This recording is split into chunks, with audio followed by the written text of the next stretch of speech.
我係 Suki 啊，今日同大家睇嘅咧就係粉嶺花都廣場370尺嘅單位喎。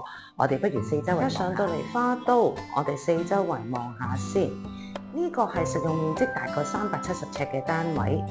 咁因為呢一個係屬於一個低層樂園，咁原裝發展商交樓標準咧都係一個房嘅設計嘅。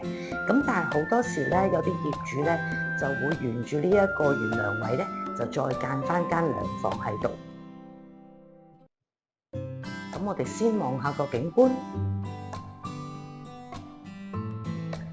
景觀主要就係望返會所泳池同埋商鋪。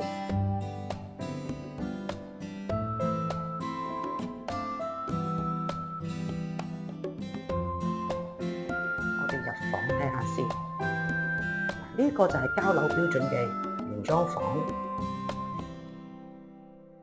咁呢一個嘅房間咧，個景觀都係望返泳池嘅。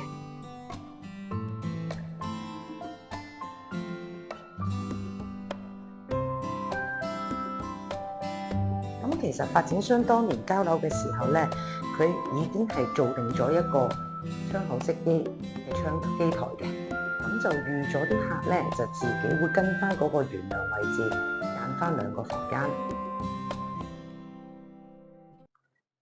我哋入去廚房呢邊望下，廚房呢邊咧都係交樓標準嚟嘅。洗手間，